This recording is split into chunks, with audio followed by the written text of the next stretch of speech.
მოგესალმებით ტელეკომპანია პირველის მაყურებელს პირველ საათამდე დღეს პირდაპირ ეთერში ვიმუშავებთ ქართული კულტურის პარიზული კონცერტის შესახებ გიამბობთ მარკებში გადმოცემულ ჩვენს ისტორიას გაგაცნობთ ქართული თეატრალური პრემიერები და რასახის მატარებლები დადიოდნენ მე-19 საუკუნის საქართველოში ასევე დღეს სწორედ ჩვენი გადაცემიდან თქვენ გაიგებთ რას მოიხმარდნენ ძველად ქალები მშობიარობის შემდეგ ჩვენი გუნდი პირველამდე წარმოგიდგენთ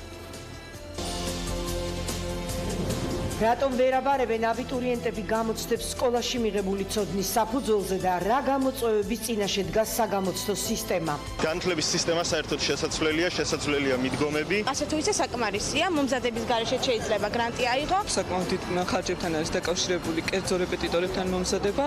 ინსტიტუცია, რომელიც ჩვენს ქვეყანაში ათეული წლებია არ კარგავს აქტუალობას. რეპეტიტორი, საშვი უმაღლეს სასწავლებლებში. ერთად განვიხილოთ თემა პირველამდე. საქართველოს ფარგლებს გარეთ აღმოჩენილი უცნობი ქართული ხელნაწერები მკვლევარმა მაგდა სუხიაშვილმა უნიკალურ საგალობლებს მიაგნო. სად ინახებოდა ათწლეულების განმავლობაში ხელით გადაწერილი ნოტები და სად სრულდებოდა დაკარგული ქართული საგალობლები? იცვლება თუ არა ცხოვრება, როდესაც სახლში ერთდროულად სამი ძაღლი ყავს. ამად გამო გაკეთებულ საქმეზე არასოდეს არ ვწდება გული. როგორ მოირგო ლოიალური პატრონის როლი მსახიობმა დათუნა გელაძემ იგივე ჩელემ. სამი უსიმპათიურესი ტაქსა რუბრიკაში ჩვენი ოთხფეხა მეგობრები.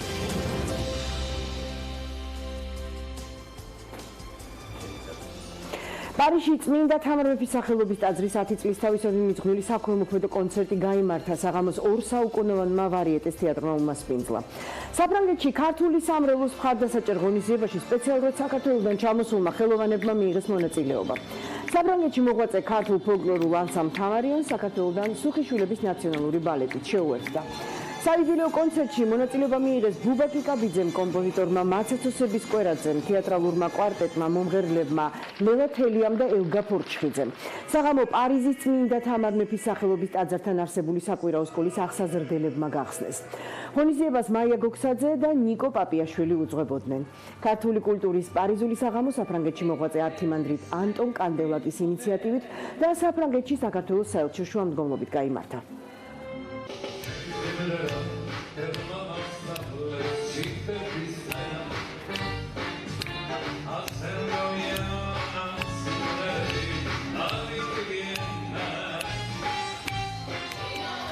ძალიან დიდი სიყვარულის, სითბოს, ერთმანეთის მონატრების დღესასწაული იყო ნამდვილად. სულ ყველა, ვინც კი მოვიდა ჩვენ კონცერტზე, სულ ყველას უნდოდა რაღაც სითბო გამოეხატა, რაღაც განსაკუთრებული რაღაცა ეთქვა, ისეთი რომ მე ხშირად ცრემლები წამომივიდა. არაჩვეულებრივი მუხტი იყო, არაჩვეულებრივი განწყობა იყო და ძალიან გვიხარია, რომ რაღაც ჩვენი წვლილი შევიტანეთ ამ სიხარულში. ჩვენ ვართ ბედნიერები, რომ პარიზში ისე ამხელა დარბაზი იყო სავსე ქართველები და იყო ემოცია, იყო ის ქართული მუხტი და დიდი მადლობა ესეთი დღისთვის მათ. დიდი მადლობა ჩვენს მოძღვარს ართიმანდრით ანტონ კანდელაკს მისი ძალისხმევით ამდენი ხალხის სიყვარულით და ტაძრის გარშემო ბავშვიანდის და დიდი ზეიმი მოუწყოთ პარიზში მცხოვრებ ქართველებს. ფოთის ვალერიან გუნიას სახელობის პროფესიული სახელმწიფო თეატრმა პრემიერა წარმოადგინა. სპექტაკლი რეჟისორმა რამაზ იოსელიანმა თურქი დრამატურგის აზიზ ნესიმის პიესის მიხედვით დადგა. მომკალ, ასე ქვია წარმოდგენას, რომლის სიუჟეტი ორი ხანდაზმული მეზობლის, ორი ქვრივ ქალის მარტოობის და გაუცხოების პრობლემებს ეხება. ერთმოქმედებიან სპექტაკლში რამაზ იოსელიანი შეეცადა მაყურებლისთვის ამბავი მწარე სარკაზმით გადმოეცა. სპექტაკლში მსახიობები ლილი ბოდაველი, ჩიტო პატარიძე, მარიკა ბუკია და ნოდარ ჟალავა მონაწილეობენ.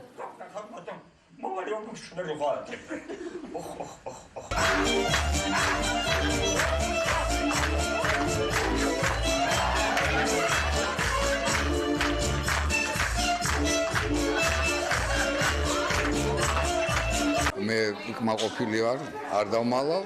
უნდა გითხრათ, რომ სასიამოვნოა, როდესაც კეთილგანწყობით და ხალისინად უშვებ მაყურებელს დარბაზიდან, მადლობა ფოთელებს და იმედია ხშირად მოვლენ სპექტაკლზე. კარგი იყო, რომ კომედია დაიდგა, იყო ძალიან სასაცილო და განსაკუთრებით ძალიან გვენატრებოდა მსახიობია ლილი ბოდაველი და ძალიან გამიხარდა, რომ სცენაზე ვნახე ეს ძველი მსახიობები.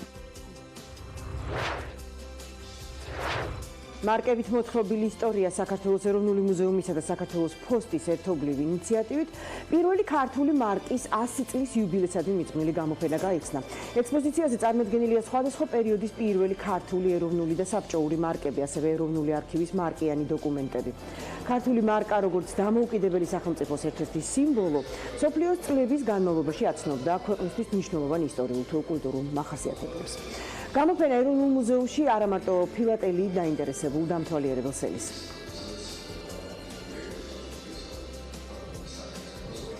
ჩვენს წინაშე წარმოდგენილი იქნა ქართული მარკების კოლექცია და განსაკუთრებული მნიშვნელობა აქვს მარკას, რომელიც სულ ახლახანს დაიბეჭდა პირველი ქართული მარკის გამოცემიდან 100 წლისთავის აღსანიშნავად. პირველი ქართული მარკა გახლავთ 1919 წელს და ქართული იმიტომ, რომ დამოუკიდებელ საქართველოში გამოცემული მარკა, რომელიც თავის დროზე დამოუკიდებლობის 1 წლისთავს მიეძღვნა. ეს გამოფენა აჩვენებს, რომ მარკა არ არის მხოლოდ ემოცია და კოლექციონერის ინტერესი, მარკა არის ძალიან მნიშვნელოვანი სამეცნიერო არტეფაქტი, რომელიც კვლევა იძლევა დიდ ინფორმაციას ეპოქის შესახებ. მე დარწმუნებული ვარ, ეს გამოფენა ბევრისთვის იქნება საინტერესო და მთლიანობაში ჩვენ შევეცდებით, რომ ფილატელია განვითარდეს როგორც მეცნიერება.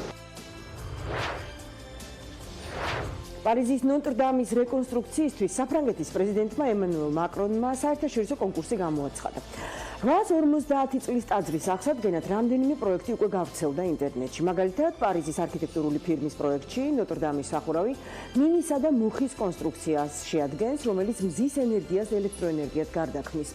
პროექტის სახელწოდება პალიგენეზის ბერძნული სიტყვა, რომელიც აღდგენას თავიდან დაბადებას ნიშნავს. პროექტის იდეა გაასაჯაროვა უკვე კიდევ ერთმა ფრანგულმა სტუდიამ, სუმუმს დიზაინმა. ამ შემთხვევაში სახურავი სხვადასხვა გრადაციის მეწამული ფერის მინითაა გადახურული, რაც ცეცხლის ასოციაციას იწვევს. მაგალითად, ჰოლანდიურ ფირმას წარმოუდგენია, რომ ტაძარი უნდა გადაიხუროს ლურჯი კრამიტით, რომელიც ოკეანეში დაგროვილი პლასტმასისგან გადამუშავდება. ვედებიც გამოვიდნენ ინიციატივით, რომ სახურავი ჯვრის ფორმის აუზად გადაკეთდეს. კიდევ ერთი ორიგინალური ვერსია გავრცელდა, სადაც ტაძრის კოშკს 90 მეტრის სიმაღლის ცეცხლის ალის ფორმის მოოქროვილი სახურავი აქვს.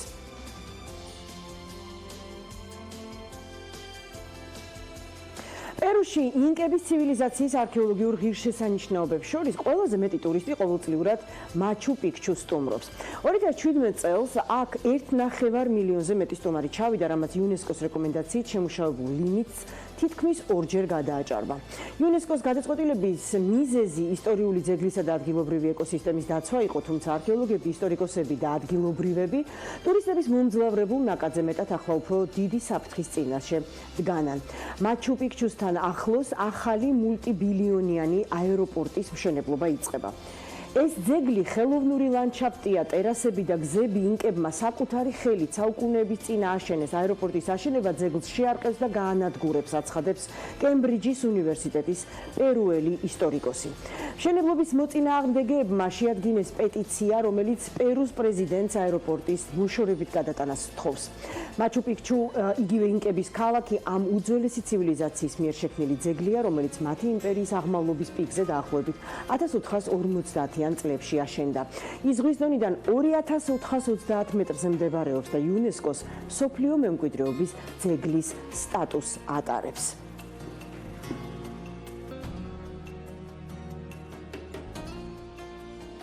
და კვლავ საქართველოს ჩრდილების სახელმწიფო თეატრი დღეს საღამოს მაყურებელს ელოდება მათეს ვნებანი, ასე ქვია წარმოდგენას, რომელიც იოჰან სებასტიან ბახის ნაწარმოების მიხედვით დაიდგა. რუსთაველის თეატრის მცირე დარბაზი მას დღეს 7 საათზე აღდგომიდან ამაღლებამდე ფესტივალის ფარგლებში უმასპინძლებს. როგორ ემზადება დასი პრემიერისთვის და რა ელოდება დღეს რუსთაველის თეატრში მისულ მაყურებელს, ანა მახარაძე გვიჩვენებს ახლა.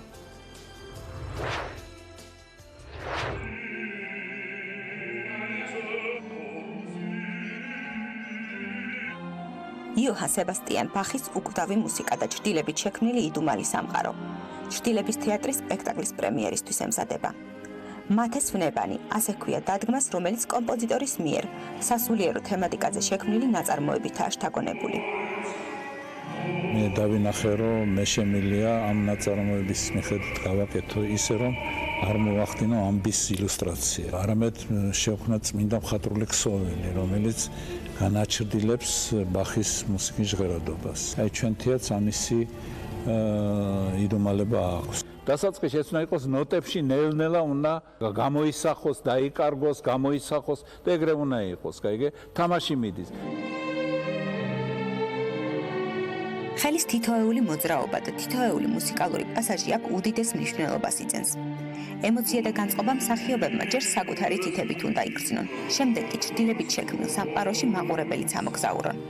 ამ სპექტაკლისთვის დასი 3 წლის განმავლობაში ემზადებოდა. მათ იცოდნენ, რომ ჩვენ ამით მდიდრები ვერ გავხდებოდით ამ სპექტაკლით, მაგრამ ძალიან დიდი გულით იმუშავეს რა. სულად ბუნებრივიც არის, ახლა როცა ეხები ესე დიდ სამყაროს, როგორც არის ბახის სამყარო, იქით მადლობა უნდა უთხრა, რომ ცხოვრება გაძლევს იმის საშუალებას, რომ ამას დაუთმო შენი ცხოვრების ნაწილი. ის რაც ზოგჯერ მუსიკაშია და რაც მუსიკის ანარეკლად შეიძლება ჩავთვალოთ, ამ შემთხვევაში ჭრდილებშია თითქოს ეს შევსებული და გადმოცემული. რა თქმა უნდა, ბახის მუსიკას არ ჭირდება შევსება, მაგრამ მაყურებლისთვის ეს არის ერთგვარი ვერსია იმ დიდებული ნაწარმოებისა, რომელშიც ჭრდილების მეშვეობით ხდება კიდევ უფრო მეტად კარგად თქმა სათქმელის. დასაწყისში ვსწავლობდით ნოტებს, ყველა ჩვენ ხმას ვსწავლობდით, ყველაფერს დეტალურად ვაკეთებდით. შემდეგ მოხდა ამისგან განთავისუფლება და უკვე დამოუკიდებლად შინაგანი მდგომარეობით მუშაობდით. არის უდიდესი ნაწარმოები ჩემთვის პირადად და როდესაც აი ამას ხელით აკეთებ, კიდევ უფრო დიდი და მასშტაბური ხდება. მათეს ვნებანი რუსთაველის თეატრის მცირე დარბაზის სცენაზე ფესტივალის აღდგომიდან ამაღლებამდე ფარგლებში დღეს საღამოს გაიმართება. ეს ჩემს ცხოვრებაში არის ისეთი სპექტაკლი, რომელზეც მე არ წარმოვიდგენია, რომ შევძლო გაიყიდოს ბილეთი. ეს ჩემთვის და თვითონ ჩვენ თეატრისთვის არის გაცილებით მეტი ვიდრე უბრალოდ სპექტაკლი. ასე რომ ეს ხშირად არ დაიდგება ეს სპექტაკლი. მაგრამ ყველა დადგმა იქნება დიდხანს წლების განმავლობაში პრემიერა.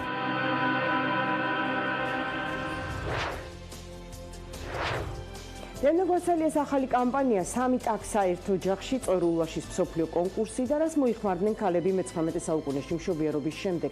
რეკლამის დასასრულს გავიგოთ ერთად.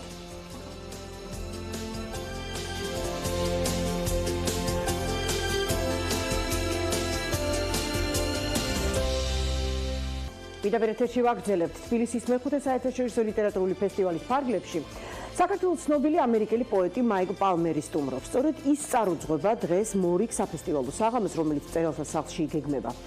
რას უნდა ეხმიანებოდეს თანამედროვე პოეტი მაიკ პალმერს ჩვენი ჟურნალისტი სანდრო ცხარაძე შეხვდა და მასთან ექსკლუზიური ინტერვიუც ჩაწერა.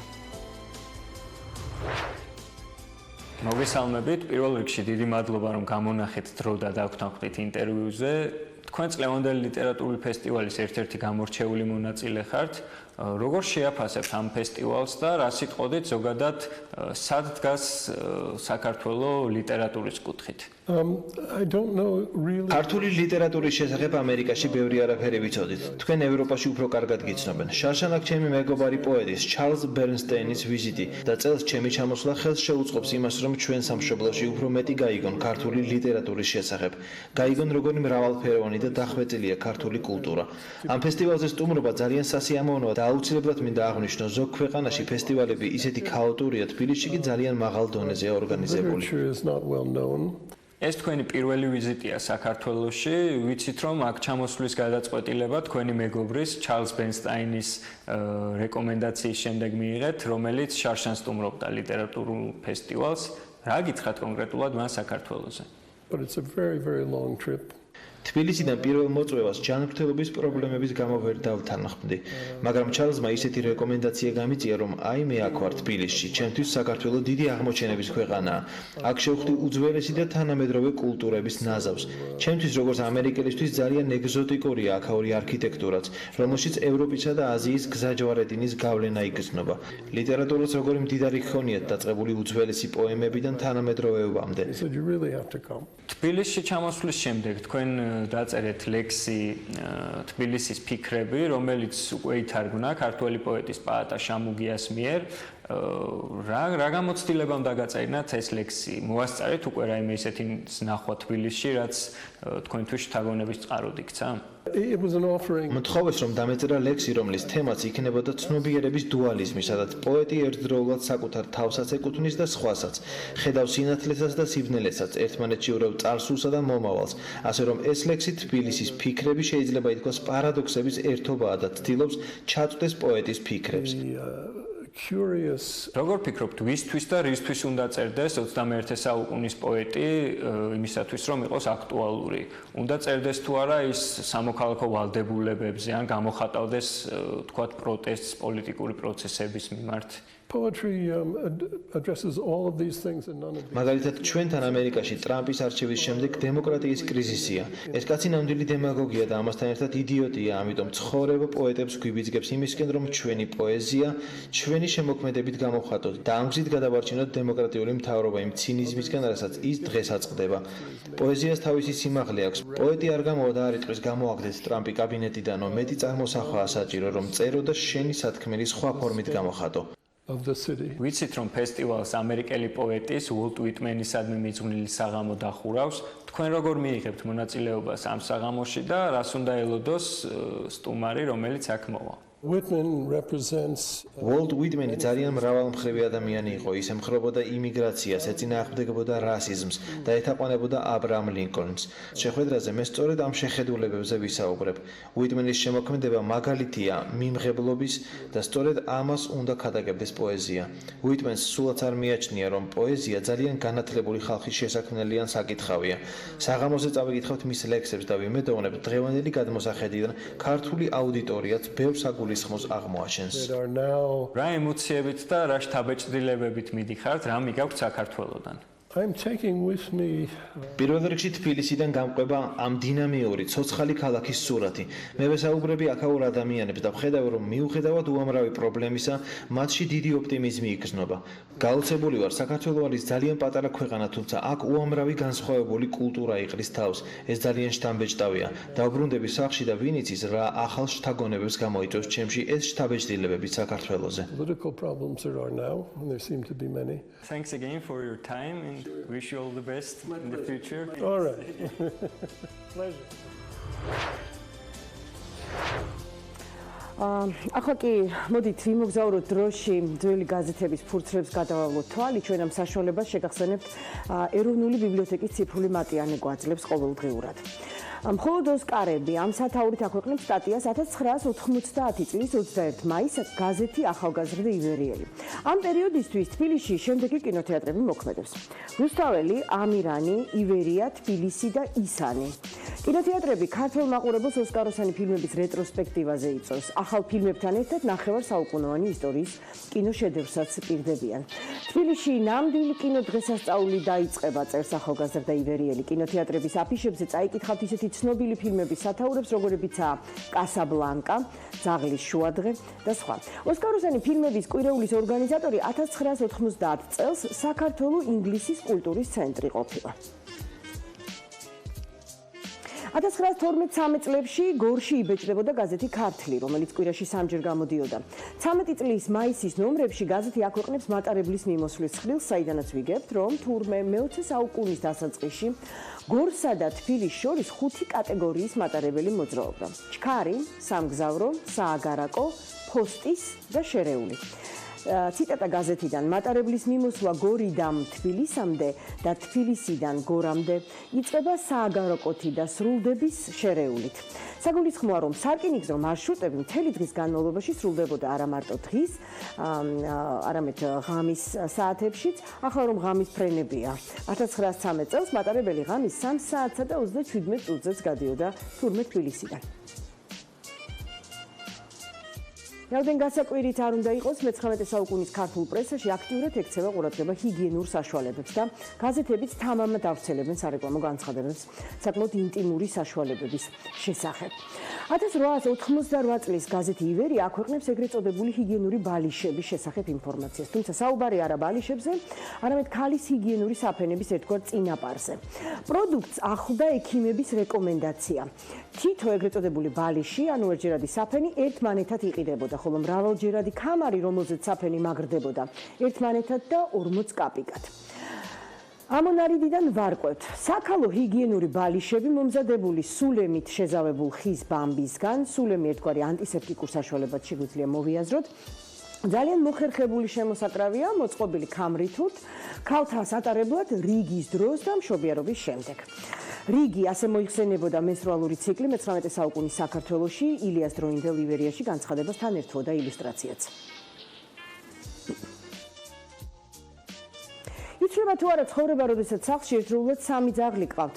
როგორ ირგებს ლოიალური პატრონის როლს მსახიობი დათუნა გელაძე იგივე ჩელე და რატომ ვერ ავლენს ის სიმკაცრე ცხოველების აღზრდის პროცესში.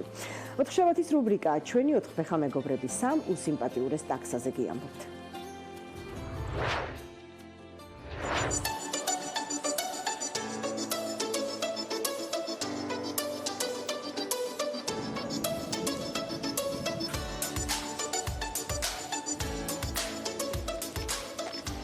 ყავდა კატა სახლში. ერთ დროს. შეგვიყვარდა ეს კატა ძალიან და მე სამწუხაროდ ასე დამთავრდა ამ კატის ისტორია. აღარ მოვყვები ხა როგორც. და მე გადავწყვიტეთ რომ რაღაცა ცხოველი მოგვიყვანა სახლში, მაგრამ სახლი რადგან ქონდა პატარა, გვინდა პატარა ცხოველი. და ჩვენმა მეგობარმა გადავწყვიტა რომ ესეთი ძალიან მაგარი საჩუქარი გაეკეთებოდა ჩვენთვის და გვაჩუქა ლილუ. ლილუმ გააჩინა სუსუ და ები და სამწუხაროდ საბედნიეროდ ორივე დარჩა ჩვენთან. და ესე ცხოვრობ დიდ ფერმაში 3. და ისე რა ვაპირებთ მე გაფართოებას. მე სულ ფიქრობ და ვამბობ ამას, სადაც 3 ძაღლი, იქაც 1 არაფერს არ შეცვლის. გვინდა რომ ესეთი მეტისი ავიყვანოთ რამე, არაჯიშიანი, ხო ესეთი ცოტა თვალები რო აქვს რა. ამათ აქვს ცოტა თვალები, იყო ისეთი ცოტა შევერტყილები არიან და ის ხო იცით, შინაგანად ეგეთი რო არიან, აი ესეთი ძაღლი გვინდა. ლილუ არის ყველაზე მაგარი ტიპი. არ აინტერესებს არც კატა, არც ძაღლი. თავისთვის ოღონდ ისეირნოს. ის როგორი ტიპია? აი ხო გინახავს ეს კატეგორია ადამიანს, მინდორში რო უყვართ სეირნება და ყვავილების კრეფა, პეპლებთან თამაში, პეპლების ჭერა, ეგეთია ლილუ და ეს სუსუდაების შედარებით ძაღლებს გვანამ რა.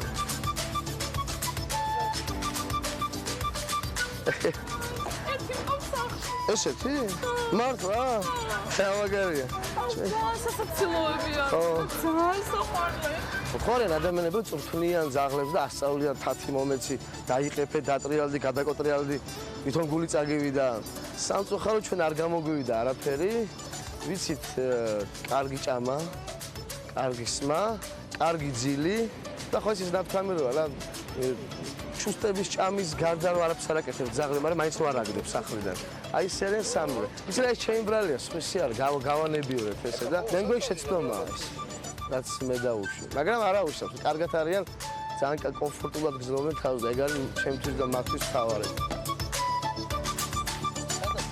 ყოფილი შემთხვევა ცხოვრებაში ასე რთული პერიოდი მქონია. თან ძალიან რთული რაღაცა გადატანა არ გადატანის საკითხები როცა დგას და აი ამათ გარეშე ეხლა ესე მგონი და ესე მინდა რომ ვიფიქრო ამათ გარეშე მართლა ვერ გადავიტანდი. ამათ გამო უარი მithქვამს ძალიან ბევრ რამეზე. ყოფილა სადმე წასვლა, თქვა საზღვარგარეთ წასვლაზე, იმიტომ რომ რაღაცა მომვლელი არ მყოლია, თან არჩებიან არავისთან, პრეტენზიული ბავშვები ვით არიან რა. ისე რა თქვა რომ გული მწყდება ამის გამო, მოგატყუეთ რა. ამათ გამო გაკეთებულ საქმეზე არასოდეს არ მწყდება გული.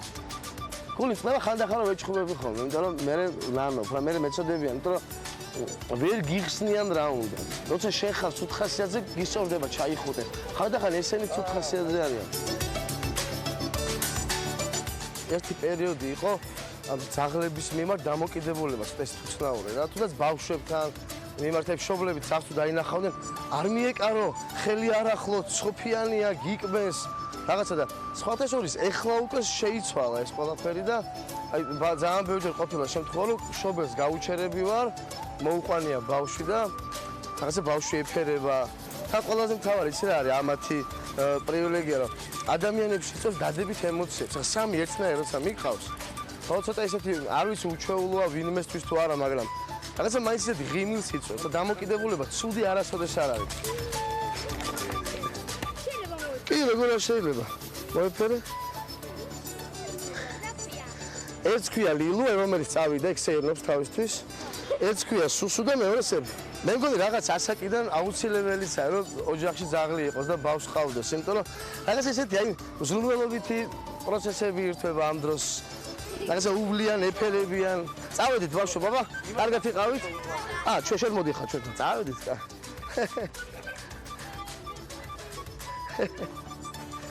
ერთი ბავშვი გამოყვას ამ ძაღლს წავედით პაგა წავედით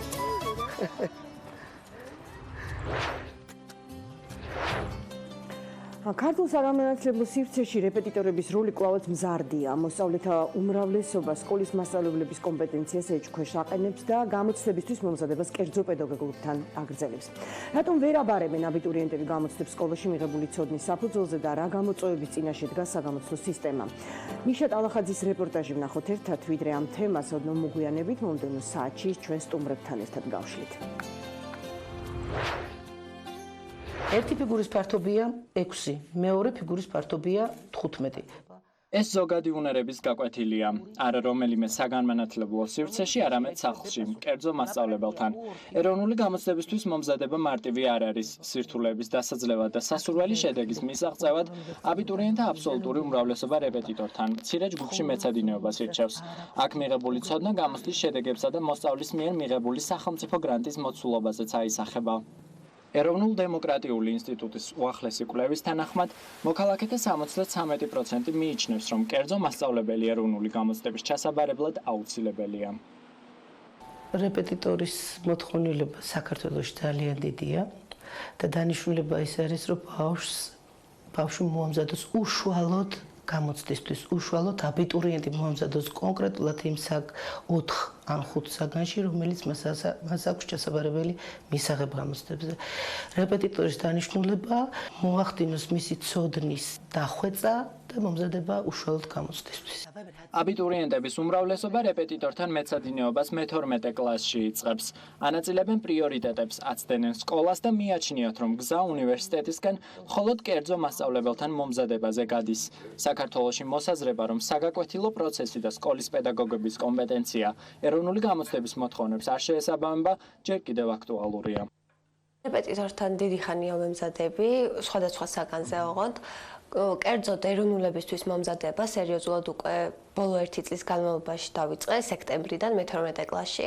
რეალურად სკოლაში დაახლოებით საჯარო სკოლებში არის 25-დან 30-მდე ბავშვი, ხოლო კერძოებში უფრო ნაკლები, მაგრამ რეალურად 15 და 20 ბავშვი უნარების მეცადინეობა ძალიან ესე ვთქვათ, რთულია. საქართველოში რეპეტიტორთან მომზადება თვეში საშუალოდ 80-დან 150 ლარამდე მერყეობს. მშობლები იძულებული ხდებიან ბავშვების მოსამზადებლად დამატებითი მატერიალური რესურსი მოიძიონ. ხშირად 1 წლის განმავლობაში 5 საგანში მომზადებისთვის საჭირო თანხა უნივერსიტეტის გადასახადსაც აჭარბებს. საჭიროდ ჩავთვალეთ, რომ მოგვემზადებინა. თუმცა ეს მშობლის გადასახედიდან და გნებავთ მოქალაქის გადასახედიდან არ არის მიღებული ფორმა, სკოლა უნდა აძლევდეს ისეთ განათლებას, რომელიც სრულყოფილად მიცემდა საშუალებას მისი უმაღლესი ჩაბარების შესაძლებლობას. მაგრამ დღესდღეობით იძულებული ვართ, მშობლები, მივცეთ დამატებითი განათლება, რათა წარმატებულად გაიარონ მისაღები გამოცდები. აბიტურიენტთა უმრავლესობას რეპეტიტორებთან მომზადება უწევს. სტუდენტის სტატუსის მოპოვება და ამ კარს მიღმა მოხვედრა უდიდეს ენერგიასა და ფინანსურ უზრუნველყოფას მოითხოვს. არ არის საკმარისი სკოლებში, რასაც გვაძლევენ ის განათლება სამწუხარო დღეს, იმიტომ რომ მე პირადად დაშთაბეჭდილებად მრჩება ის არის, რომ დღეს მასწავლებლები უკვე მოვალეობის გრძნობა აღარ აქვთ, იმიტომ რომ იციან, რომ მაინც ბოლო კლასებში რეპეტიტორებთან დადიან ყველანი და კი მომზადებულვარ რეპეტიტორთან, იმიტომ რომ სკოლის დონეზე განათლება არ არის ისეთი სრულყოფილი, რომ უზრუნველყოს თითოეული ჩვენგანის უმაღლეს სასწავლებელში მოხვედრა. ხარჯებთან არის დაკავშირებული კერძო რეპეტიტორებთან მომზადება და შესაბამისად ოჯახს ორმაგ გადაწვება ეს ხარჯები. მეტი შეუძლიათ მასწავლებლებს, მაგრამ ასე თუ ისე საკმარისია, მომზადების გარეშე შეიძლება გრანტი აიღო. ფიქრობ, რომ განათლების სისტემა საერთოდ შესაძლებელია მიდგომები, რაც არსებობს დღეს და ეროვნული გამოცდების სისტემაც ის რაც გვაქვს დღეს, ისიც ძირეულად არის შესაძლებელი. სხვა უმაღლესი სასწავლებლების მსგავსად აბიტურიენტებს ეროვნული გამოცდებისთვის მომზადებას თბილისის სახელმწიფო უნივერსიტეტიც სთავაზობს. 2008 წლიდან მოსამზადებელი ცენტრი მოსწავლეებსა და სტუდენტებს საქართველოს კანონმდებლობით დადგენილი გამოცდებისთვის ამზადებს. ცენტრის პედაგოგებს მიაჩნიათ, რომ რეპეტიტორების საჭიროებას საშუალო განათლების დაბალი დონე და სკოლის მასწავლებლების არაკომპეტენტურობა განაპირობებს. ჩვენ თუ გადავხედავთ ეროვნულ სასწავლო გეგმას, იქ აღმოვაჩენთ, რომ ბრწყინვალე რაღაცები წერია აბსოლუტურად ნებისმიერ საგანში. მაგრამ ერთი პრობლემაა იქ, რომ აი ამ გეგმის შესრულება პრაქტიკულად შეუძლებელია იმ რესურსებით, შეიძლება იყოს ადამიანური რესურსები, შეიძლება იყოს მატერიალური რესურსები, რაც არის სკოლის განკარგულებაში. ადამიანური რესურსებში გულისხმობთ იმას, რომ აი კომპეტენციის პრობლემა. აი მაგალითად, იგივე ავიღოთ სამოქალაქო განათლებას, რომელიც არის ახალი საგანი, ვინ ამეცადინეს, ვინ არის მასწავლებელი ამის, ხო? აი ამას ასეთ ახალ საგნებში არის, რომ ან ისტორიის, ან გეოგრაფიის, ან რაღაცა კომბინირებული თემა უნდა გააკეთონ აქედან. მე მქონია შემთხვევები, სადაც ფიზკულტურის მასწავლებელსაც მიუციათ ეგ თავისუფალი დატვირთვით საათები. აბიტურიენტებს რეპეტიტორის მოძებნა დღეს უკვე ინტერნეტის საშუალებითაც შეუძლიათ. საიტი რეპეტიტორები.jį ონლაინ სივრცეში 2012 წლიდან ფუნქციონირებს. პლატფორმა მოსწავლეებს შესაძლებლობას აძლევს სასურველი კერძო მასწავლებელი მინიმალურ დროში კვალიფიკაციის ადგილმდებარეობისა და ფასის მიხედვით მოიძიონ. ქართულ საგანმანათლებლო სივრცეში რეპეტიტორის როლი გამოცდების სირთულის შესაბამისად ყოველწლიურად იზრდება. კერძო მასწავლებელი აბიტურიენტებს მაქსიმალურად საგამოცდო ტესტებზე მორგებულ ცოდნას სთავაზობს.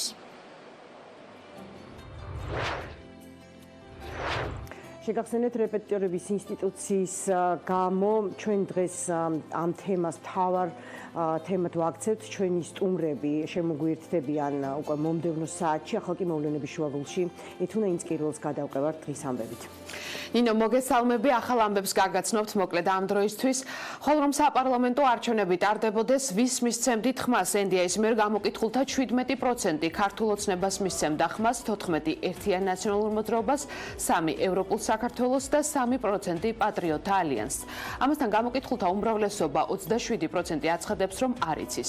ხოლო რომ არჩევნები იყოს, ისინი ვინც მიიღებენ მონაწილეობას, ხმები ასე გადანაწილდა 27%-მა არ იცის, 20% ქართული ოცნება, 15% ნაციონალური მოძრაობა, არც ერთ პარტიას კი 13%. რომელი პარტია დგას თქვენ შეხედულებებთან ყველაზე ახლოს? გამოკითხულთა 27%, არც ერთი, 21% ქართული ოცნება, 15% ნაციონალური მოძრაობა, 6% არ ვიცი, იგივე პროცენტია უარი პასუხზე. როგორი დამოკიდებულება აქვს ხალხს პოლიტიკოსებზე? დამოკიდებულება პოლიტიკოსების მიმართ ასე გადანაწილდა. გამოკითხულთა 40% დადებითად აფასებს დავით სერგენკოსა და კახაკალაძის საქმიანობას, 31% ყოფილი პრეზიდენტის მიხეილ სააკაშვილის საქმიანობას, 28% აქვს შალვა ნათელაშვილს, სალომე ზურაბიშვილს და გრიგოლ ვაშაძეს. 27% აქვს გიორგი გახარიას და ზალუ დუმაშვილს, 26% ალეკო ელისაშვილს, მამუკა ბახტაძესა და თეა წულუკიანს. დადებით რეიტინგში მართველი პარტიის ლიდერი ბიძინა ივანიშვილი 21%-ით, ხოლო მე-15 ადგილზეა. 21% აქვს ასევე ირმა ინაშვილს და დავით უსუფაშვილს. დადებით რეიტინგში 1%-ით უსწრებს ივანიშვილს. ნიკა მელია და 1%-ით ჩამორჩება ირაკლი კობახიძე. 19% აქვთ ნინო ბურჯანაძეს და ელენე ხოშტარიას. არჩილ თალაკვაძის საქმიანობას დადებითად მხოლოდ 14% აფასებს. პოლიტიკოსების მიმართ დამოკიდებულების რეიტინგი ცხრილში დალაგებულია პოზიტიურობის მიხედვით, თუმცა ამავე ცხრილის მიხედვით პოლიტიკოსების მიმართ უარყოფით განწყობაში პირველ ადგილზე მართველი პარტიის ლიდერი ბიძინა ივანიშვილია 39%-ით, უარყოფით დამოკიდებულებაში მეორე ადგილზეა ზურაბ ჯაფარიძე 35%-ით, შემდეგ 33%-ით არიან ნიკა მელია და ეკა ბესელია, მათ კი 32%-ით ყოფილი პრეზიდენტი მიხეილ სააკაშვილი მოყვება. პატრიოტთა ალიანსის ლიდერ ირმა ინაშვილს 31% უარყოფითად აფასებს, 30% ნინო ბურჯანაძე, 29% პარლამენტის თავმჯდომარე ირაკლი კობახიძე, მას კი 1%-ით ჩამორჩება გრიგოლ ვაშაძე. უარყოფითად აფასებს პრეზიდენტ ზურაბიშვილის საქმიანობას 27%, იუსტიციის უცვლელი მინისტრის საქმიანობას კი უარყოფითად 26% აფასებს და მას უარყოფით რეიტინგში მხოლოდ 1%-ით ჩამორჩება ნაციონალური მოძრაობის ერთ-ერთი ლიდერი რომან გოცირიძე. ამერიკის ეროვნულ დემოკრატიულმა ინსტიტუტმა კვლევა 2019 წლის 28 მარტი 15 აპრილის პერიოდში ჩაატარა.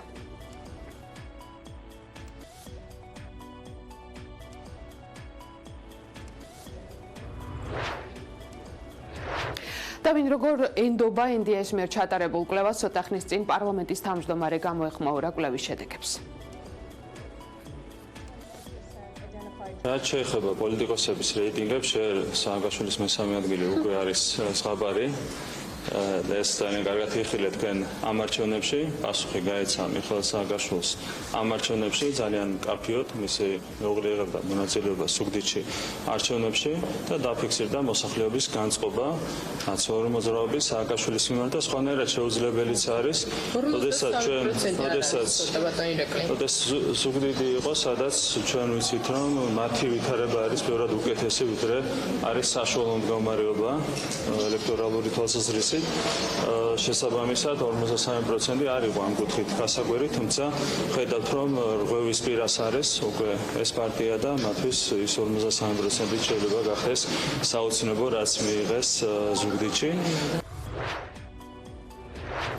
დაანონსებული საპროტესტო აქციები და ოპოზიციის გეგმები ბიძინა ივანიშვილის წინააღმდეგ გაერთიანების ლიდერები ჩატარებულ შუალედურ არჩევნებს უნდობლობას უცხადებენ და ბრძოლის ახალ ტაქტიკაზე გადადიან, ვინ იზიარებს სანდრა რულოვსის სულისკვეთებას მოვისმინოთ შეფასებები.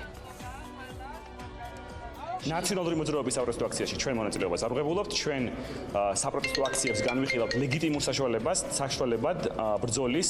მივაჩნია, რომ პროტესტი სამართლიანია, თუმცა ჩვენი აზრით თავარი კონცენტრაცია ეხლა საპროტესტო ელექტორატის, ოპოზიციის მნიშვნელოვანი რომ მოხდეს მთაწმინდაზე, რომ აქ დავამარცხოთ ჩვენ სახელმწიფო კანდიდატს. ნაციონალური მოძრაობა არის სხვა პოლიტიკური პარტია, ალბათ მის წარმომადგენლები გაერკვევიან. მე აღნიშნული პოლიტიკური ორგანიზაცია 2016 წლის ბოლოს დავტოვე იმ აბსოლუტურად მიუღებელი პოზიციების გამო, რომელიც ჰქონდა მაშინდელ პარტიის ლიდერებს და შიშოვ ეს შეშფოთების საგანი, რომელიც მაშინ არსებობდა, რის გამოც ჩვენ და მე და ჩემმა თანამეგობრებმა, თანამოაზრეებმა დავტოვეთ პარტია, კვლავ ძალაშია. მათი უფლება ადეკვატური თუ არაადეკვატური აქციების დაგეგმა, რომელიც დარწმუნება არანაირ შედეგს არ მოიტანს, საერთოდ აქციებიც არ შედგება. გამოცხადდა საპროტესტო აქციები, რომელიც ერთი დღეც არ ჩატარებულა, იმიტომ არ იყო ეს სწორი, არ არის სწორი ადგილი, არ არის პროტესტის ადგილი. ახლა დღეს არის დემოკრატიული არჩევნებით გამარჯვების საშუალება და შესაბამისად ამას თუ ვერ გამოიყენებენ, ახლა საზოგადოება რევოლუციებს და პროტესტებს აღარ მიყვება, დაიღალა ამით. შესაბამისად ის რომ მაღალი მაჩვენებელია, გასაგებია, ოდესღაც პირველი ლედი იყო, შესაბამისად მას ჰქონდა გარკვეული მაღალი ცნობადობა ადგილობრივ ლიდერთან შედარებით, რომელიც ახალი სახეა გარკვეულად პოლიტიკაში. ეს ლოგიკური არის, მაგრამ ის რომ ადგილობრივ ლოკალურმა ლიდერმა დაამარცხა ოდესღაც ძალიან პოპულარული პირველი ლედი, ესეც უკვე რაღაცის მანიშნებელია. ამ დრომდე მიმდინარეობს ფინანსთა სამინისტროში შეხვედრა ანაკლის კონსორციუმსა და საერთაშორისო საფინანსო ორგანიზაციებს შორის. ორ მხარეს შორის შეხვედრა დახურულია და განსახილველი საკითხები უცნობია, თუმცა სავარაუდოდ საუბარია 8 სადაო საკითხზე და დაფინანსების მოპოვებაზე. დოკუმენტაციის მიხედვით ანაკლის პორტს მთავრობამ დაფინანსების დოკუმენტაციის წარსადგენად ვადა 16 ივნისამდე აქვს. იმ შემთხვევაში თუ კონსორციუმი ვადებში ვერ ჩაეტება, ორი ვარიანტია: ან წყდება დადებული ხელშეკრულება, ან უნდა მოხდეს ვადების გადავადება. დახურული შეხვედრის მთავარი განსახილველი საკითხით სავარაუდოდ ეს არის.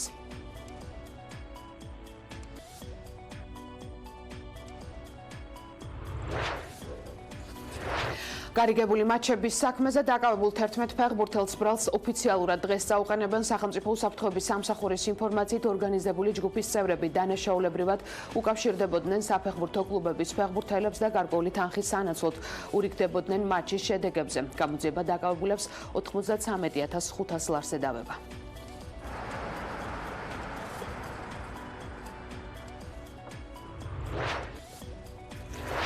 ასეთი დიდი დარტყმა არასდროს მიგვიღია ვით ჯორჯია პასუხისმგებლობის ფარგლებში ბოდიშ სიხდის საფეხბურთო კლუბი, რომლის 5 ფეხბურთელიც მატჩების ჩაწყობის ბრალდებით დააკავეს. მკაცრად ემიჯნება ასეთ ფაქტებს, ხოლო მის აღმოსაფხრელად მჭიდროდ სურს თანამშრომლობა ფეხბურთის ფედერაციასთან და სხვა ორგანოებთან. ვით ჯორჯიას განცხადებით უაღრესად რთული ამ კრიზისის გადატანა, მაგრამ გუნდი არ გატყდება.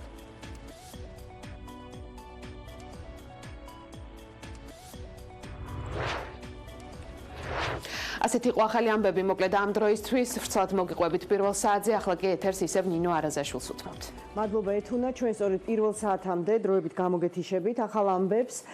რეპეტიტორი, როგორც საშუ უმაღლეს სასწავლებელში ინსტიტუცია, რომელიც ჩვენს ქვეყანაში 10 წლები არ კარგავს აქტუალობას.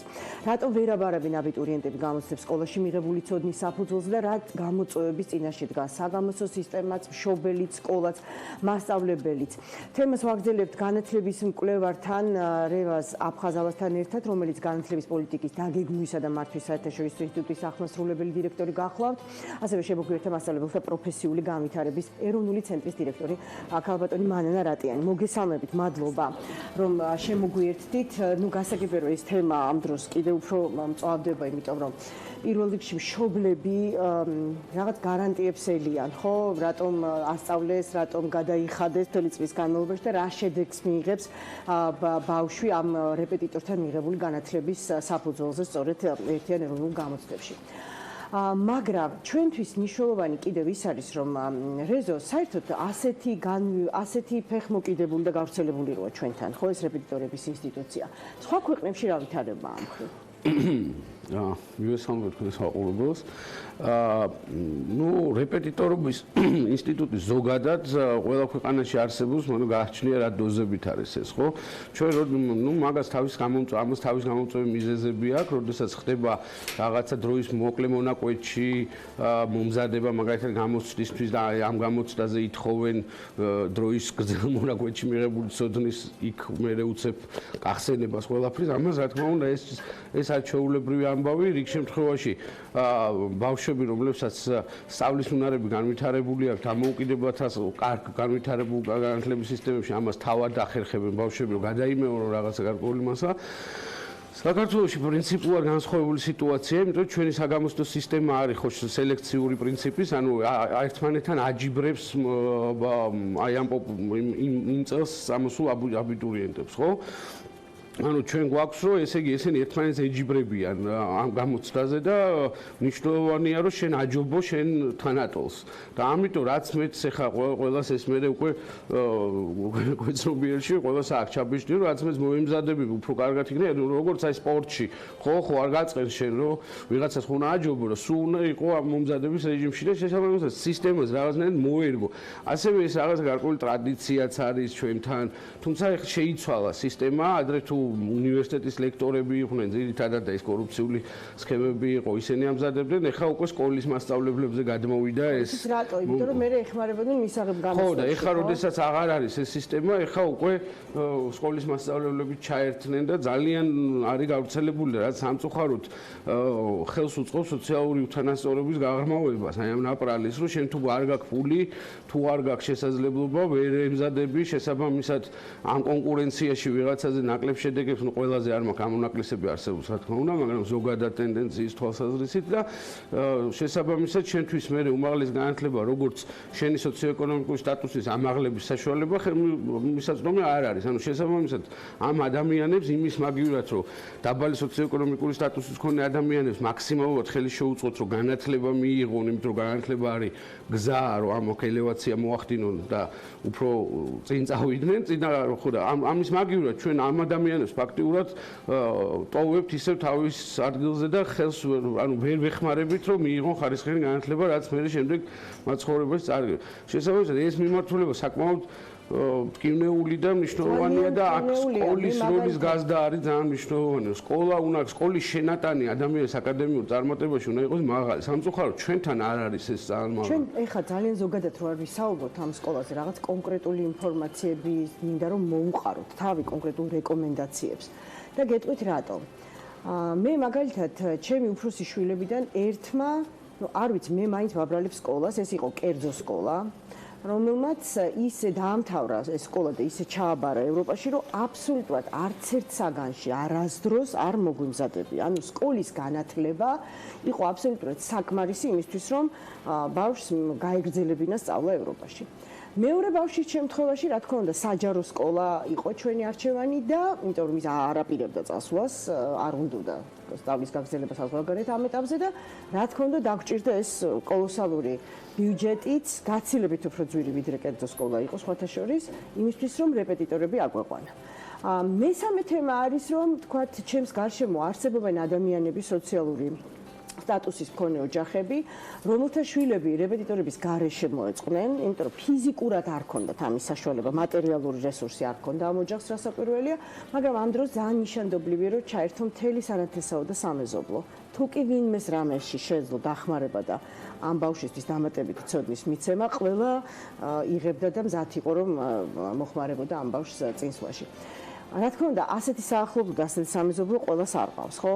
მე მინდა ახლა თქვენ გკითხოთ ქალბატონ მანნა, როგორც მასწავლებელთა პროფესიული განვითარების ეროვნული ცენტრის დირექტორის მოადგილეს, კონკრეტულად რა აი ტრენინგები, რომელიც უტარდება მასწავლებლებს, ხო? უკვე რაღაცა პერიოდი გავიდა, ხო? აი რა შედეგები გვაქვს ამ მხრივ, თქვათ, ის მასწავლებლები, რომლებიც აქტიურობენ და ამ წვრთნებში იღებენ მონაწილეობას. მათი მოსწავლეებს აქვთ უკეთესი შედეგები ერთიანი ეროვნულ გამოცდაზე რეპეტიტორების გარეშე? მოგესალმებით, მეც რა თქმა უნდა, დიდი მადლობა მოწვევისათვის. მე მგონია, რომ ამაზე რამდენიმე კვლევა შეგვიძლია დავეყრდნოთ, რომ პასუხი გავცეთ ამ შეკითხვას. რა თქმა უნდა, პირველ რიგში დავეთანხმები რეზოს იმაში, რომ ეს არის მართლა შეჯიბრებითობის პრინციპი და შესაბამისად მშობლები ცდილობენ ყველანაირად რაც შეიძლება მეტი დააბანდონ დროის ამ მოკლევადაში, იმისათვის, რომ მათმა შვილმა აჯობოს სხვებს, მით უმეტეს თუ კი მათი ფაკულტეტი, ეგრეთ წოდებული პრესტიჟული ფაკულტეტი არის და შესაბამისად მეტი ადამიანი ცდილობს ჩაბარებას. რაც შეეხება პედაგოგებს, რა თქმა უნდა, ამ შემთხვევაში მასწავლებლის როლი ძალიან დიდი არის, დაჭირდება თუ არა მოსწავლეს მომზადება. იცით, იმ შემთხვევაში თუ კი მომზადება შეიძლება არ ჭირდებოდეს და საკმაოდ ძლიერი ბავშვი იყოს, არის შემთხვევები, როდესაც მშობლები იზღვევენ თავს და მაინც მიყავთ რეპეტიტორთან. მეც ახლა თქვენი შვილი ახსენეთ და ჩემ შვილს ვახსენებ, უკვე დიდია უმაღლესებიც დაამთავრა ჩემმა შვილებმა. მაგალითად, ვენდე თავდაპირველად თითქოს სექტემბერში რომ ითხრა რომ არ მჭირდება არაფერში მომზადება, უფროსი რომელიც საჯარო სკოლაში იყო და ბოლოსკენ მაინც უკვე აუფორიაქთი, სხვა მშობლებს რო უყურებდი, სხვა მოსწავლეებს, მის მეგობრებს რო უყურებდი და აპრილში მაინც გავტყდი და ვუთხარი რომ არა, უნდა მივიდეთ და დროის მცირე მონაკვეთში მაინც რაღაცნაირად მოვემზადოთ, თქო. თუმცა მინდა გითხრათ რომ მეორეს ჩემსავით თქვა კერძო სკოლაში იყო და ამ შემთხვევაში არ დაგვჭირდა მომზადება და ჩვეულებრივ გააგრძელა ევროპაში სწავლა. ამ შემთხვევაში მე მინდა ვთქვა რომ ტრენინგები, პროფესიული განვითარება არის ერთ-ერთი ყველაზე მნიშვნელოვანი. უბრალოდ ჩვენ შემთხვევაში რაც ხდება არის ის, რომ პროფესიული განვითარება მასწავლებლებისთვის სავალდებულო ხასიათის არ არის. ჩვენ ვთავაზობთ სხვადასხვა ტიპის ტრენინგებს, რომელიც პროფესიულ უნარებს უვითარებს მასწავლებლებს ცალსახად და ასწავლის თუ როგორ ინდივიდუალურად დიფერენცირებულად თითოეულ მოსწავლეს როგორ უნდა მიუდგეს, როგორ უნდა აამაღლოს მისი აკადემიური, ვთქვათ, მიღწევები საკლასო ოთახში, თუნდაც მოტივაცია გაუზარდოს მოსწავლეს ეს რაც ალბათ ერთ-ერთი ყველაზე მნიშვნელოვანია, ან ჩამოაყალიბოს დამოუკიდებელ მსწავლელად, რასაც ხშირ შემთხვევაში დაწყებითი ასაკიდანვე რეპეტიტორი ხელს უშლის, იმიტომ რომ მოსწავლე არ არის მიჩვეული თავის თავთან თვითონ დარჩეს. რაც შეეხება შედეგს, მაგალითად შეფასებისა და გამოცდების ეროვნულ ცენტრს ხოდა კვლევა, რომელმაც აჩვენა წრფივი დამოკიდებულება, მასწავლებლის სტატუს, ანუ რაც უფრო მაღალია მასწავლებლის სტატუსი ნიშნავს, რომ მეტად იყო ტრენინგებში ჩართული, მეტად ჰქონდა რაღაც თქვა სერტიფიცირებულია გამოცდები ჩააბარა და ასე შემდეგ. მისი მოსწავლის აკადემიური შედეგები საერთაშორისო კვლევებში არის ბევრად უფრო მაღალი, ვიდრე მათი, ვისაც უფრო დაბალი სტატუსი აქვს. რამდენად აქტიურები არიან მასწავლებლები საერთოდ ამ ტრენინგების მიმართ? ამ შეკითხვით გადმოვალ ცოტა ხანში, რეზო თქვენ ჩაატარეთ კვლევა რამდენიმე წლის წინ, აი სწორედ რეპეტიტორების თემაზე, სადაც აღმოაჩინეთ, რომ მათემატიკაში, ქართულში, ანუ რეალურად იმ მოთხოვნად-საგნებში უფრო ხშირად იყვანენ დამატებით მასწავლებელს და რა თქმა უნდა, რა გასაკვირია, რომ თბილისში ვთქვათ ეს უფრო ატაცებულია ეს სერვისი, ვიდრე ვთქვათ რეგიონში, სადაც ალბათ უჭირთ კიდევაც კერძოდ მასწავლებლის აყვანა. ხო, ამ ხრივ რა სიტუაციაა დღეს? აი მაგალითად, როდესაც ჩვენ საუბრობთ კიდევ იმაზე, რომ ეს რეპეტიტორები ერთია, რომ ამზადებენ აბიტურიენტებს უმაღლესში ჩასაბარებლად და მეორეა, რომ დაწყებითი ასაკიდანვე იწყება უკვე კერძო მასწავლებლების მოშველიება იმისთვის, რომ ბავშვმა დაძლიოს საგანი.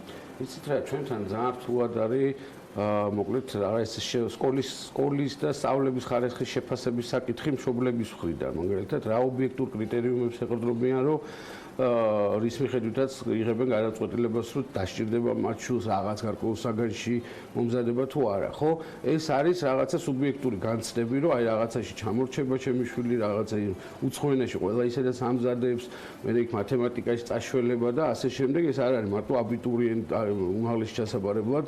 უბრალოდ ეს ესეთი ჩვენთან არის ეს დამოკიდებულება, რომ უნდობლობა არის სკოლის მიმართ და გარკვეულწილად ამის კომპენსირებას ცდილობენ უკვე დაწყებითი კლასებიდან თუმცა კიდე ერთხელ ამბობ, რომ ამისი შეფასება აი რაღაცა ობიექტური კრიტერიუმები ჯერჯერობით რთული არის და ძალიან კარგი იქნება, რომ სკოლის შეფასების სისტემები განვითარდეს, ოღონდ ეს იყოს პროგრესზე ორიენტირებული შეფასებები და არა რაღაცა დამჟელობითი და ასე შემდეგ. იმიტომ რომ ჩვენ რომ მიყვავს ჩვენი შვილები სკოლაში, იქ გარდა აკადემიური უნარებისა, იქ სოციალური უნარებიც უნდა განუვითარონ და მოქალაქეთ უნდა ჩამოაყალიბონ და ღირებულებები უნდა გააჩნდეს ამ ადამიანს. ეს ძალიან კომპლექსურად უნდა ფასდებოდეს. ჩვენ ვაფასებთ მხოლოდ ერთ კომპონენტს, რომ რაღაცა ახსოვს თუ არა რაღაცეები კონკრეტულ საკითხში, მაგრამ ამას რამდენად აქტიურია ეს ცოდნა და მეორე საკითხი, რამდენად კარგი მოქალაქეა ეს ადამიანი, რამდენად პატივსცემს რაღაცა იმ წესებს, რომელიც მის გარშემო არის, რამდენად აქტიურია, რამდენად ცვლილება შეუძლია განახორციელოს თვითონაც და ეს უნარები რამდენად გააჩნია, ამას საერთოდ არ და რა ღირებულებები აქვს ამ ადამიანს, აქვს ხო ამ ადამიანს. ეხლა აი რაღაცა ვიდეოები ვრცელდება ხო ამ სკოლების და არის ერთი ამბავი ატეხილი, რომ აი ეს ქურდული და ძველბიჭული და ეს ანუ ამას რაღაცა ესე კი არ უნდა ქაოტური ინდიკატორებით კი არ უნდა ხვდებოდეთ, რომ იქ რაღაცა ცუდი. ამაზე ინტენსიურად უნდა მუშაობდეთ ჩვენ, რომ სკოლის შეფასების გახვეწილი ინსტრუმენტები გქონდეს და გავარკვიოთ კონკრეტულად ის სასწავლო შედეგები თუ აკადემიური უნარების განვითარებას, სოციალური უნარების განვითარებას, რა უშლის კონკრეტულად სკოლაში ხელს, ხო? ეს არის ინფრასტრუქტურა, მასწავლებლების კვალიფიკაცია და სხვადასხვა. ეხლა ჩვენ ხედავთ, რომ ყველა კვლევაში, აგერ როგორც ქალბატონო მომანანამ თქვა, ნაჩვენები არის, რომ არის ესე იგი განაპირობებს, ესე იგი მოსწავლის წარმატებას ერთი რომ მასწავლებლის კვალიფიკაცია ხო ეს 2-4 არის და გარდა ამისა ჩვენ დღეს ვხედავთ რომ სკოლის შენატანები ძალიან დაბალი არის იმ თლიან წარმატებაში რომელსაც ეს ბავშვი აღწევს. დამატებით იქ არის სხვადასხვა ფაქტორები რომლებიც გაცილებით უფრო დიდ დროს თამაშობს, მაგალითად ის თუ რა შესაძლებლობები აქვს მის ოჯახს, დამოკიდებულება როგორი არის განათლებისადმი, სახში წიგნები აქვს თუ არა, ხელმიუწვდება თუ არა მაგალითად კომპიუტერზე და ინტერნეტზე. ასე შემდეგ და ასე შემდეგ და რეალურად ეს იმდენად მნიშვნელოვანი გავლენას აქვს სკოლის მინიმალიზებული არის სკოლის ფუნქცია და ამ შემთხვევაში ჩვენ ვიღებთ რას რომ სკოლა ესე იგი ვერ თანაბარ პირობებში ვერ ვაყენებთ ჩვენ მოქალაქეებს და ამ ბავშვებს რომ ყველა ბავშვს სახელმწიფო კონსტიტუციური ვალდებულებით ყველა ბავშვს მიცეს ის საბაზისო სასტარტო მდგომარეობა, ცოდნა და უნარები, რომლებიც მას მერე განვითარებაში დაეხმარება. ნაწილობრივ, რა თქმა უნდა, ეხლა იმაზე რომ უნდა შევთანხმდეთ, რომ მასწავლებელზეა მთავარი რაღაც საყრდენი და ძალა. იმიტომ რომ რაც არ უნდა კარგი სახელმძღვანელოები იქნებოდეს, თუ მასწავლებელი არ არის, აი ძალიან ისეთი მოწოდების სიმაღლეზე, ძალიან კარგად თუ არა გათავისებული, როგორ უნდა მიუდგეს ამ ბავშვებს, აი ხა თქვენ წვრთნებზე საუბრობთ.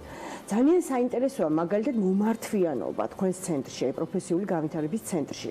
რამდენად აქტიურია ქართველი მასწავლებელთა სექტორი ამ მხრივ? ყველა მოდის, ყველა ცდილობს, რომ რაღაცა აიმაღლოს კვალიფიკაცია. იცით, თქვა ეს სტატისტიკას თუ კი შევხედავთ, რამდენი მონაწილეობს აი ამ ყოველწლიურ თქვა დაგეგმილ სხვადასხვა ღონისძიებებში პროფესიულ განვითარებას რაც ეხება, ეს შეიძლება იყოს სამუშაო შეხვედრები, სემინარები, თქვა იგივე ტრენინგები, ხომ? არის საკმაოდ დიდი ჩართულობა, ათეულ ათასობით მასწავლებელი მონაწილეობს ამ ყველაფერში. მაგრამ აქ არის მნიშვნელოვანი რა, ყველა მასწავლებელი მონაწილეობს თუ არა და ამ შემთხვევაში რა თქმა უნდა ჩვენ გვყავს სადღაც 21000-მდე მასწავლებელი, რომელთაც არ აქვთ არსად თქვათ მიღებული მონაწილეობა არც ერთ ტრენინგში და ასე შემდეგ გამოცდაზე. დიახ, 21000 მასწავლებელი. ტრენინგზე არაა ნამყოფი, გამოცდაზე არ არის გასული, არ დაუდასტურებია თავისი კომპეტენცია, ხო? ამდენად და აგრძელებს მოღვაწეობას. ჯერჯერობით არიან, მაგრამ ნუ ახლა გავითვალისწინოთ ისიც, რომ წელს ძალიან ბევრი რეფორმა დაანონსდა განათლების სისტემაში და ამან გარკვეულწილად ის ვთქვათ მოცემულობა რაც არის განათლებაში, ის ბალანსი რაც არის თუნდაც კომპეტენცია დადასტურებულ მასწავლებლებს და დაუდასტურებელ შორის მეტნაკლებად შეცვლის ვთქვათ კომპეტენცია დადასტურებულების სასარგებლოდ. ინფორმაცია ხო აქვთ 51000 ადამიანს, რომ აქვთ საშუალება აიმაღლოს კვალიფიკაცია. ნამდვილად ხო? ესე იგი პირველი ის შეიძლება გამოვყოთ ისინი, აი რა ჯგუფია ეს, რომ არის საშუალება რომ რაღაცა აიმაღლოს ცოდნა, ეზიარო ახალ მიდგომებს ვთქვათ ხო, ბავშვთან ურთიერთობაში, მოსწავლესთან ურთიერთობაში და არ მიდიხარ სასწავლებლად, არ მიდიხარ ამ ტრენინგზე დასასწრებად. აი რა ჯგუფია ეს? იცით, ვთქვათ, ერთის მხრივ შეიძლება ვიფიქროთ, რომ გასაგებია, რომ ეს არის ონლაინ რეგისტრაცია, რაც მასწავლებელმა უნდა გაიაროს და შეიძლება გარკვეულწილად ჩავთვალოთ ისიც, რომ რეგიონში ან ასაკობრივი პედაგოგისათვის ეს ცოტა სირთულეს წარმოადგენს, რომ დარეგისტრირდეს ტრენინგზე, თუმცა ძალიან მარტივი ოპერაციები არის, ერთ წუთის განმავლობაში შეიძლება გააკეთოს. მაგრამ აი ზუსტად ამის თქმა მინდა. დახმარება რა ზუსტად ამის თუ რეგისტრირდება, მაგის უნარი არ აქვს, 21 საუკუნეში რა გაკვეთილი უნდა ჩაატაროა გადამრიოთ.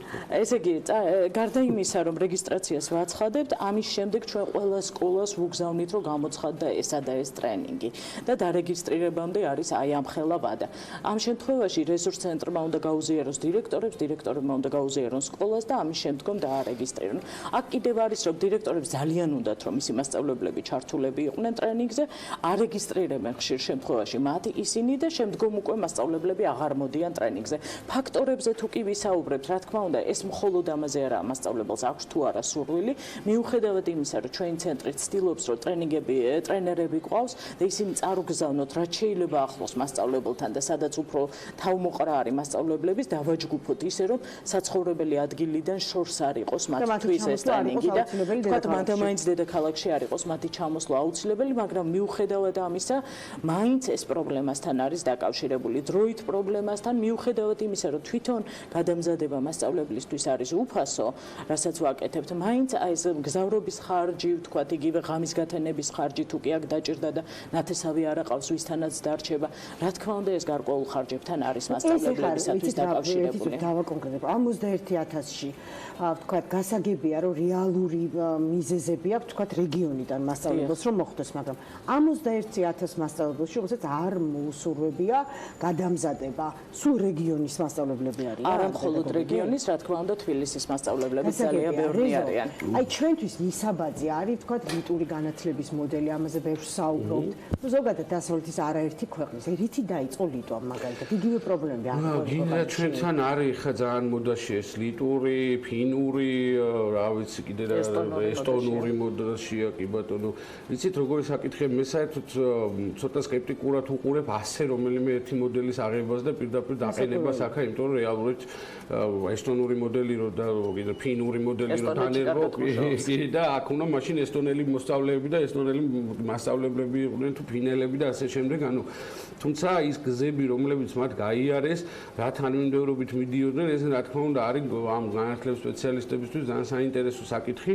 ეხლა ჩვენ როდესაც ვსაუბრობთ მაგალითად ფინურ მოდელზე, ეხლა დღეს არიან საკმაოდ აკადემიური თავისუფლება ძალიან მაღალია ფინეთში მასწავლებლების, თუმცა თავიდან ეგრე არ იწყებდნენ ისინი, იმიტომ რომ ჩვენც უნდა ვიცოდეთ ეს ამბავი, რომ ჩვენს ახლა 60,000 საუკეთესო მასწავლებელი, რომელიც მოწოდების სიმაღლეზე და რაღაც აოცრებებს ჩაატარებს, ვერ გვეყოლება. მაგრამ რაღაც ძელი ხონდა დაიძრას ახლა იმიტომ რომ არ მიდიან ცენტრში იმისთვის რომ რაღაცა დამატებით შეიმეცნონ, თუ ვერ მიდიან გასაგებია, რომ არ მიდიან, ან ვერ რეგისტრირდებიან, განათლების სისტემაში განსაკუთრებით თან ესეთი განვითარების, აი ესეთ ფორსირებული პროგრესის პირობებში, ხო? შენ თუ ყოველდღიურად არ ვითარდები, შენ რეგრესს განიცდი რეალურად და ვერ მიყვები იმ თანამედროვეობას, ხო და სახელმწიფომ უნდა ისეთი მხარდაჭერის ინსტრუმენტების შექმნას ამ მასწავლებლებისთვის, რომ ერთის მხრივ ჩვენ შევძლოთ, რომ ახალი და უფრო პროფესიონალი კადრების შეშველება ამ სისტემაში და მეორეს მხრივ ის ადამიანები, რომლებიც არიან იქ და განვითარებაზე რესურსი აქვთ განვითარების და არიან ორიენტირებულები, მათ მივაშველოთ ადგილებზე, ანუ სკოლის ბაზაზე მოხდეს მათი პროფესიული განვითარება, იმიტომ რომ რიგ შემთხვევაში აი რაღაცა ტრეინინგზე მიღებული ცოდნის კონკრეტულ თავიანთ პრობლემებზე მერე გადატანა, ამის ტრანსფერი, ეგეც უჭირთ ხოლმე და კარგი იქნება რომ არსებულ სკოლებში კიდევ ერთხელ უბრუნდებით ამ შეფასების საკითხს, ხო, სკოლა უნდა თავის თავს აფასებდეს სულ, შიდა შეფასებებს ატარებდეს, უნდა ამას მერე პრობლემების იდენტიფიცირებას ახდენდეს და მერე ამ პრობლემებზე ორიენტირებული დახმარებაც უნდა იყოს, რომ მე კონკრეტული პრობლემები როგორ გამოვასწოროთ, ერთი მიმართულება იქნება, მაგალითად, სადაც მათემატიკაშია ჩავარდნა თუ მაგალითად ღირებულებით საკითხებშია თუ ასე შემდეგ, აი შემდეგ შესაბამისი ხა ადამიანები შეიძლება მოიძებნონ, რომლებიც სკოლის ბაზაზე ამ პროფესიულ განვითარებას შეუწყობენ ხელს. მე მინდა გადავიდეთ მასწავლებლის ანაზღაურებაზე. მე მესმის რომ ეხლა ცოტა არ მინდა ძალიან კოსმოსში გაფრენა და ხვალიდან ხელფასები ალბათ ასე ვერ მოიმატებს, მაგრამ რაღაცა პროცესები დაწყებულია. მე უბრალოდ მინდა ხაზი გავუსვა, რამდენად მნიშვნელოვანია ეს. საერთოდ ყოველგვარი мотиваცია ყველა თანამშრომლის ნაყოფიერი მუშაობისთვის არის აუცილებელი. ხა ლადო აფხაზავას მაგალითი და ზოგადად ეროვნული მასწავლებლის ჯილდო თვითონ ამ ჯილდოს შემოღების თემას ძალიან მივესალმებით ყველა, იმიტომ რომ ეს ძალიან გამოარჩევს მათ საოცარ სტიმულს აძლევს გარშემო მყოფ პედაგოგებს უჩნდებათ სურვილი რომ იქნებ მეც გავხდე ამ ჯილდოს მფლობელი, ეს სულ სხვა мотиваტორია, ხო? მაგრამ მეორე თემა არის ხელფასი. ჩვენ ახლა როცა ლიეტუაზე ვსაუბრობთ, როცა ესტონეთზე ვსაუბრობთ და დაახლოებით შეგიძლიათ გითხრათ, რამდენი აქვს იქ მასწავლებელს სკოლისას ხელფასი? ვიცით? განსხვავებული ხელფასი არის, აქ მთავარი არის, რომ ადამიანს არ კონდეს საბაზისო მოთხოვნილებების დაკმაყოფილების არ იყოს მისთვის პრობლემური. აქ არის მინიმალურიც კონდეს, მას კონდეს პროფესიული განვითარების საშუალება, თქვა დასვენების და ასე შემდეგ. ყველაფრის საშუალება კონდეს, პროფესიული ლიტერატურის შეძენის ბოლოს და ბოლოს საშუალება, ხო? ამასაც აქვს ძალიან დიდი მნიშვნელობა. ფაქტობრივად არ არის ქვეყანა, სადაც მასწავლებლის ხელფასი იყოს გამორჩეულად განსხვავებული მაღალი რაღაც ბევრად უფრო პრესტიჟული მაღალანაზღაურებადი პროფესიები არსებობს, თუმცა მასწავლებლის ანაზღაურება ცალსახად მნიშვნელოვანი არის. ეხლა რა ზრდაც არის დაანონსებული, მიუხედავად იმისა, რომ შეიძლება მასწავლებლის ხელფასი იმდენად მომხიბვლელი არ არის, ახალგაზრდობისთვის მაინც ეს აღმოჩნდა საკმაოდ საინტერესო პროფესია და ბევრი ადამიანი ფიქრობს პროფესიაში შესვლას. რაც მე მგონია, რომ არის ძალიან კარგია, იმიტომ რომ ეს ახალი ნაკადია აუცილებელია და მნიშვნელოვანია ღირ ყველაფრიდან გამომდინარე, რაზეც ახლა ჩვენ ვისაუბრეთ მით უმეტეს, მაგრამ მეორე თემა არის, რომ აი რაღაც მოარული ხმები მუდმივად დადის იმაზე, რომ სკოლის მასწავლებლები რა თქმა უნდა ხეს ყველას არ ეხება და ნუ მიიღებთ ყველა საკუთარ თავზე არ ასწავლიან სკოლაში ისე კარგად, იმიტომ რომ ბავშვს დაჭირდეს აუცილებლად რეპეტიტორი, რომელსაც იპოვის გვერდით პარალელურ კლასში. არ ასწავლიანზე და ვერც აი შენ, როდესაც ადამიანი სრული დატვირთვით სკოლაში მუშაობს, პლუს ამას კიდე საოჯახო საქმეებს აგვარებ, პლუს ამას კიდე უამრავი ბავშვებს ყავს და ამზადებ, ეხლა რაღაცას აქ ყველაფერი ესე ხარისხიანად რო აკეთო, ძალიან რთული არის. რაღაცა კომპრომისების ხარჯზე ხდება ეს. ანუ დაფინანსების ზრდა განათლებაში საკვანძო მაგიტომაც არის, რომ ერთის მხრივ ესე ამ მასწავლებლებს უნდა მივცეთ ჩვენ ისეთი ღირსეული ანაზღაურება, რომ მათ აღარ დაჭირდეთ დამატებით საქმიანობით თავის დაკავება და მთელი დრო და ყურადღება და ენერგია დაუთმონ სასკოლო საგაკვეთილო პროცესს. მეორე მხრივ, თავად ეს კლასის ზომებიც უნდა შევცდეთ. ყველაფერი ესენი თანხებთან არის დაკავშირებული და რაღაც ეს შესაძლებლობები საბაზისო რო გაჩნდეს, ამისთვის მნიშვნელოვანია, რომ დაფინანსება მკვეთრად გაიზარდოს განათლების სისტემაში. ამაზე არის ეხლა საუბარი და იმედია რომ ეს შესრულდება, იმიტომ რომ ამის გარეშე დღეს საქართველოში არაფერი გარდამტეხი რეფორმების გაკეთება იქნება შეუძლებელი, თუ ამის ფინანსური რესურსი არ იქნება, განსაკუთრებით ზოგადად განათლებაში ეს არის კრიტიკულად მნიშვნელოვანი, რომ ერთის მხრივ გავაძლიეროთ ინფრასტრუქტურა, პედაგოგების კორპუსი, შიდა სასკოლო გარემო და ასე შემდეგ და ასე შემდეგ. ამის გარეშე შეუძლებელი იქნება. მე უნდა ვილაპარაკოთ კონკრეტულად როგორ დამატებით ბევრი ფუნდით უგექნება, მე როგორ გადავანაწილოთ ხეირიანად. დღესდღეობით მასწავლებლის ხელფასი სხვათა შორის ადრეც ყოველთვის იყო აი ყველაზე დაბალ ჩამონათვალში სტატისტიკის რა ქვია საქსტატის მონაცემების მიხედვით, ანუ აი თევზჭერა და სხვადასხვა დარგების მიხედვით განათლებაში ყველაზე დაბალი ხელფასი იყო. ის ქვეყნები, რომლებზედაც ჩვენ ვაპარაკობთ, იქ როგორც მინიმუმს საჯარო მოხელის ხელფასს მაინც უტოლდება ეს თანხები და ანუ ჩვენც რაღაცა ნიშნულები უნდა ავიღოთ, რომ ეხა მართლა შეუძლებელია ვერც ამ კორპუსის გაჯანსაღებას ღირსეული ანაზღაურების გარეშე, ანუ ღირსეულმა მასწავლებლებმა, რომლებიც მუშაობენ, არიან დატვირთულები და არა მარტო ის, რომ ეს არის დაირეკება და ბავშვზე ადრე რო გარბის სახში, მაგაზე არ მაქვს ლაპარაკი, ნუ აი უნდა ქონდეთ საშუალება, რომ სკოლაში დაარჩნენ, იმუშაონ, თავის განვითარებას. რეგიონულ სკოლებს აქვთ ეს ტრადიცია, რიცით ჩვენ როდესაც ახალი გუნდი შევკრიბეთ ამ გადაცემისთვის, ჩვენ შემოვიკრიბეთ კორესპონდენტები, რომლებიც შანსი მივეცით, რომ თავი გამოევლინონ და ტელეჟურნალისტებად შედგნენ ჩვენს გადაცემაში და მათგან უმეტესობა არის რეგიონიდან და ეს არის ჩემთვის ძალიან მნიშვნელოვანი და ჩემი გადაცემის გუნდისთვის. და სწორედ აი ამ სტუდენტებმა მიამბეს, რომ სკოლებში, აი რეგიონებში, როგორც წესი, გაკვეთილების შემდეგ რჩებიან მასწავლებლები 2-3 საათი და ცდილობენ ბავშვებს ეს არის ძალიან დიდი სოციალური პასუხისმგებლობა და ძალიან მისასალმები. ნახეთ, აქ ითქვა თავდაპირველად, რომ ფაქტორი არა მხოლოდ პედაგოგის კვალიფიკაცია, თუმცა ეს მნიშვნელოვანი არის. ამავდროულად ჩვენ ხვდებით, რომ არის სოციალურ-ეკონომიკურ სხვაობას შორის, ოჯახებს შორის იმ ნაპრალს აჩენს, რომ მერე უკვე მოზარდებს არ აქვს სოციალური მობილობის, თქვა ერთი ჯგუფიდან მეორეში გადასვლის საშუალება და სკოლას ამის გაკეთება შეუძლია. ერთის მხრივ შეიძლება მასწავლებელმა თქვას, მე როგორ უნდა გამოვასწორო ოჯახის მდგომარეობა მატერიალური, ხომ? მაგრამ ამ შემთხვევაში სკოლამ უნდა შესთავაზოს ალტერნატიული გარემო იმისათვის, რომ მოსწავლე დარჩეს, ბიბლიოთეკაში იმუშაოს, პროექტები გააკეთოს. ანუ თუ კი მოსწავლეს არ აქვს სახლში თავისი კუთხე, სადაც დაჯდება და იმუშავებს, ხომ თავის თავზე. ეს კუთხე და ეს გარემო შეიძლება სკოლამ შეითავსოს და შეუქმნას, რა ძალიან მნიშვნელოვანი არის ამ ახალგაზრდებისათვის და მეც მგონია, რომ მნიშვნელოვანია იცით რა, რომ ნახოთ რამდენი საინტერესო რამ კეთდება აქ რეგიონებში, იმიტომ მეც ამყავს არაერთი სტუდენტი, რომელიც რეგიონიდანაა და ვისმენ საოცარი პროექტების შესახებ, რასაც იქ მასწავლებლები აკეთებენ ხოლმე და ნამდვილად გასახარია ეს ამბავი. უბრალოდ მეორეს მხრივ აუცილებლად უნდა ვთქვათ, რომ ის კომპონენტები, რაც მოქმედებს განათლების ხარისხზე, ჩვენ თუ არ ვეცადეთ, რომ გადავაჯეროთ კადრები შიგნით, უფრო კვალიფიციური კადრებით, თვითონ ამ სისტემას არ მოევლება. მშობლის მხრიდან იქნება კვლავაც უნდობლობა სკოლისადმი, კვლავაც იქნება უნდობლობა მასწავლებლებისადმი და ისინი თავად ეცდებიან, სახელმწიფო კი არ ეცდება, რომ გამოასწოროს მდგომარეობა, არამედ ისინი თავის თავზე აიღებენ ამ ტვირთს და ეცდებიან გამოასწორონ პრობლემა იმით, რომ თავის შულში დააბანდონ, ვისაც ამის შესაძლებლობა აქვს. მეორე ჩვენი გადაცემის დასკვნად ერთი რამ, რაც ვერ მოვასწარით, რომ განგვევრცო.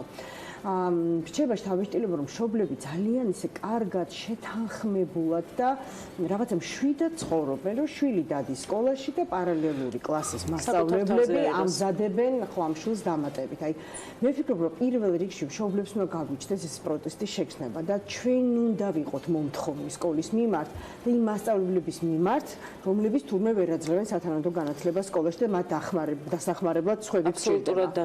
დიდი მადლობა, მე მადლობას ვგიხდით სტუმრობისთვის. ახლა ჩვენ 10 წლების განმავლობაში დაკარგული და ახლა ნაპოვნი საგალობლების ნოტები უნდა გავაცნოთ ჩვენს მაყურებელს. რეკლამის შემდეგ პირველად სწორედ ამ დაკარგული და ახლა ნაპოვნი საგალობლებით და სხვათა შორის საშემსრულებლო ნომრითაც ბრუნდებით და ვაგრძელებთ გადაცემას პირველამდე.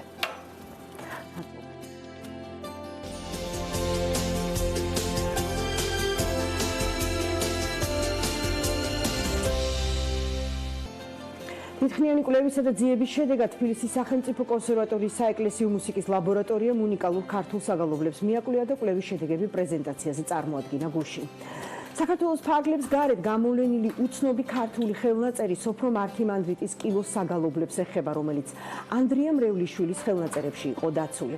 10 წლეულების განმავლობაში ხელნაწერი დაკარგულად მიიჩნეოდა, თუმცა ხელოვნებაცოდნე მაგდა სუხიაშვილმა უნიკალურ საგალობლებს გლინკას სახელობის სახელმწიფო მუზეუმში მიაკვლია მოსკოვში. ხელნაწერებიდან ერთ-ერთი საგალობელი სახელდახელოდ მღალობელთა გუნდმა ტაომ შეასრულა და ამ შესრულებას ჩვენს ეთერშიც გვირდებით. ზოგადად ცნობილია, რომ ქართულ გალობაში არის სხვადასხვა სკოლები, სხვადასხვა კილოები ქართული გალობის და აღმოსავლეთში მას მიღებულია, რომ ყველაზე გავრცელებულია კარბელაშვილების კილო და ამ საგალობო კრებულით უკვე საშუალება არის, რომ უფრო მრავალფეროვანი გახდეს აღმოსავლეთ საქართველოს საგალობო პრაქტიკა, იმიტომ რომ იქ უკვე სოფრო მართიმანდრიტის კილოს საგალობლების არის დაფიქსირებული. ძალიან გვიხარია, როცა ახალ ჰანგებს და ახალ ჰარმონიებს ვიპოვით და ძალიან საინტერესო არის ნამდვილად და როდესაც ჩვენც გავაჟღერეთ ეს საგალობელი კი მსგავსება აქვს სხვა მსგავს საგალობლებთან, მაგრამ არის ისეთი განსხვავებები, რომლებიც სხვა ელფერს და სხვა სიმდიდრეს აძლევს კონკრეტულ საგალობლებს. და მკვლევარ მაგდა სუხიაშვილთან ერთად ვაგრძელებთ თემას. მინდა მაყურებელს გავაცნოთ თქვენი თავით. თბილისის სახელმწიფო კონსერვატორიის საეკლესიო მუსიკის ლაბორატორიის ხელმძღვანელი გახლავთ ჩვენ სტუდიაში სტუმრად, ხელოვნებაცოდნეობის დოქტორი, საქართველოს საპატრიარქოს საეკლესიო გალობის ცენტრის წევრი. მადლობა რომ მობრძანდით და მოდით ახლა გვიამბეთ, რას მიაგენით და რატომ მიიჩნეოდა ის აქამდე დაკარგულად. გმადლობთ მოწვევისთვის და მივესალმებით თქვენს მაყურებელსაც. ანდრია მრევლიშვილის შესახებ არაერთ სამეცნიერო ნაშრომში იყო საუბარი, განხილული ეს საკითხები, მაგრამ რა თქმა უნდა იყო აღნიშნული მის შესახებ, რომ საგალობლები მიუკლებელია. რამდენიმე ნაშრომის მე პირადად ვიცნობდი, მაგრამ პრესის მასალებიდან, მე-19 საუკუნის პრესის მასალებიდან ჩვენ ვიცოდით, რომ ეს საგალობლები ნამდვილად იყო ჩაწერილი ანდრია მრევლიშვილის მიერ ნოტებზე 5 ხაზიანი ნოტაციით, ცნობილი ეგრეთ წოდებული სრული მგალობლის, აქ იგულისხმება მგალობელი, რომელსაც მთელი წლის სამგალობლო რეპერტუარი იცოდა ზეპირად. აი ასეთი დიდი მგალობლისგან ჰქონდა მას ჩაწერილი საეკლესიო საგალობლები 5 ხაზიან ნოტაციით და ეს იყო ჩაწერილი მე-19 საუკუნის 40-იან წლებშია. მაშინ და მე დაახლოებით 40 წლით ადრე, ვიდრე ჩაიწერეს ეს კარბელაშვილებმა და ფილიმონ ქორიძემ ზოგადად ქართული საგალობლები 5 ხაზიანი ნოტაციით.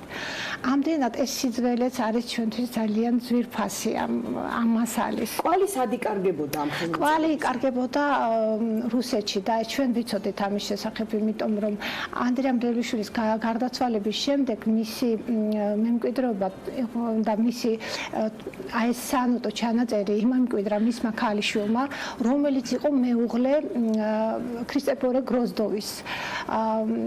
ქრისტეფორე გროზდოვი მოღვაწეობდა ერთხანს თბილისში, სხვათა შორის მან მეგრული სიმღერებიც კი ჩაიწერა, ძალიან მოყვარული იყო ქართული ფოლკლორის და საეკლესიო მუსიკის, ჩაიწერა კიდევაც ეს მეგრული სიმღერები და ბევრი კარგის ნამდვილად ძალიან კარგი საქმე აკეთა მან და როდესაც ისინი გაემგზავრნენ უკვე რუსეთში ეს ხელნაწერი თან არქივს თან წაიღეს ხო არაერთი ხელნაწერი თან წაიღეს და ეს ხელნაწერები მოხვდა სხვათა შორის რუსი კომპოზიტორების ხელში და ერთ-ერთმა კომპოზიტორმა კიდევაც გამოსა ოღონდ დამუშავებული სახით არა დედმისეული ვარიანტი სრულდებოდა ეს საგალობლები სრულდებოდა რუსეთში და ძალიან დიდ მოწონებას იმსახურებდა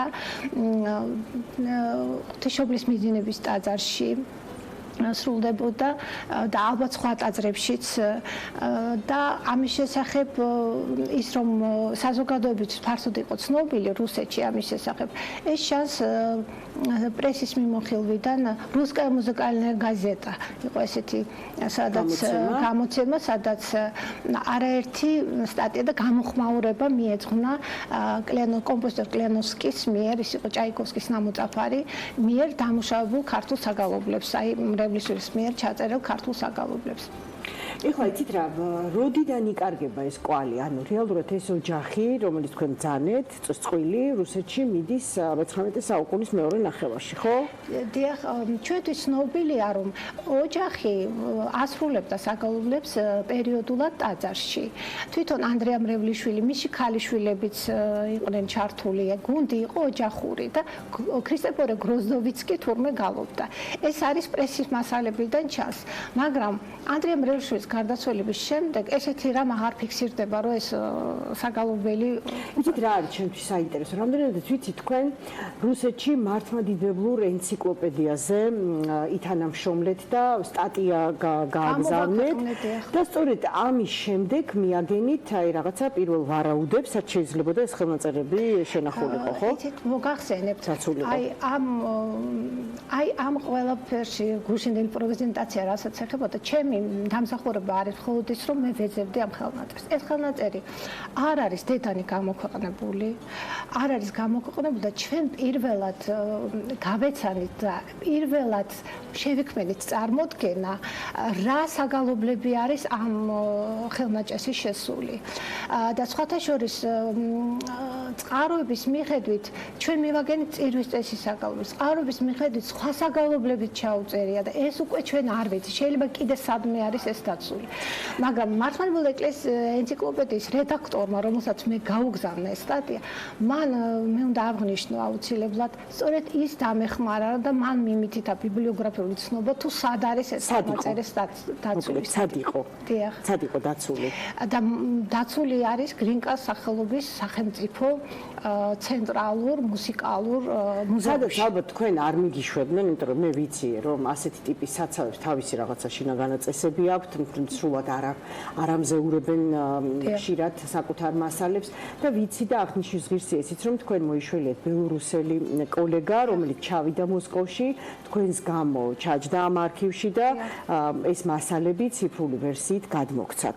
ერთ-ერთი საგალობელი გუშინაც შესრულდა თქვენს პრეზენტაციაზე და დღესაც გვინდა რომ მას დაუთმოთ ჩვენი ეთერი, მანამდე ძალიან მოკლედ თუ შეიძლება რომ ამიხსნათ. აი არქიმანდრიტ, სოფრო არქიმანდრიტისეული კილო რითი განსხვავდება მაგალითად კარბელანდ კილოსგან? განსხვავდება არის ვარიანტული სხვაობები, საბაზისო ჰანგები არის ერთი, მაგრამ არის ვარიანტული სხვაობები. ზოგიერთი საგალობელი არის საკმაოდ ისეთი გამშვენებული, ჩართული ფონემებით, ისეთი სახის, რომლის მსგავსი სხვათა შორის კარბელანდ კილოში არ გვაქვს და ამ მხრივ, რა თქმა უნდა, ძალიან ორიგინალურია და ეს იქნება ძალიან საინტერესო, როგორც გალობლებისთვის, ისე მუსიკის მცოდნეებისთვის.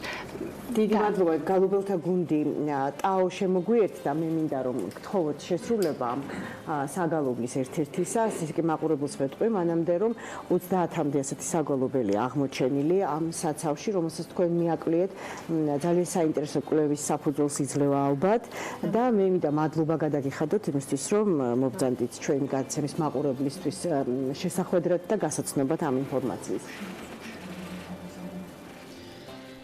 Წმინდა ღმერთო წმინდა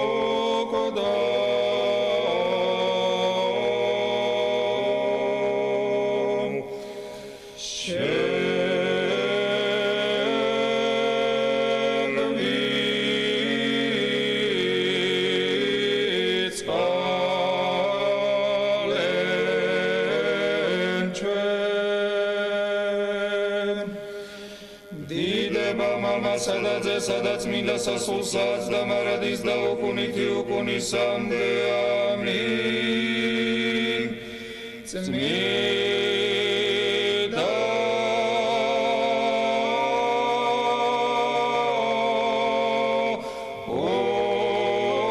ოკოდა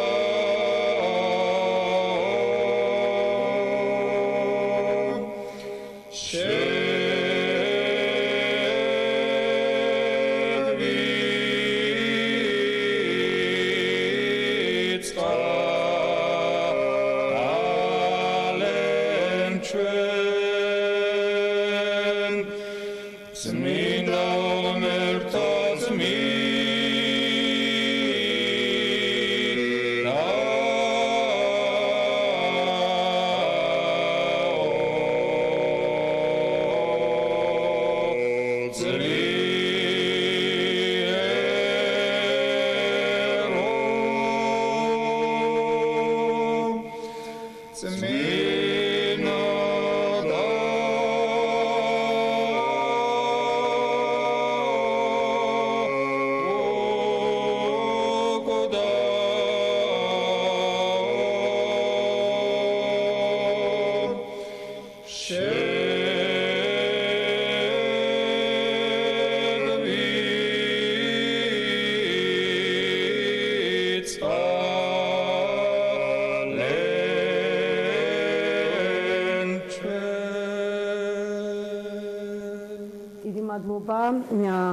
გალობელთა გუნდი ტაო ასრულებდა თქვენთვის ახლა საგალობელს, რომლის ნოტები სულ ახლახან მკვლევარმა ჩვენმა სტუმარმა მაგდა სუხიაშვილმა აღმოაჩინა. ამის შესახებ სწორედ TV პირველის მაყურებელს პირველად უამბო, მე მადლობას გიხდით მობრძანებისთვის და ვფიქრობ მომავალშიც ალბათ თქვენს ლაბორატორიაში მიმდინარე პროცესებსაც სიამოვნებით გავაშუქებთ. ახლა ჩვენი გადაცემა სრულდება მისთვის რომ ხვალ 12-ის ნახევრიდან კვლავ შემოგიერთდეთ და მოგიმზადოთ თქვენთვის საინტერესო და სააზროვნო თემები. ახლა დღის ამბები გააგრძელებს პირდაპირ ეთერს ტელეკომპანია პირველში.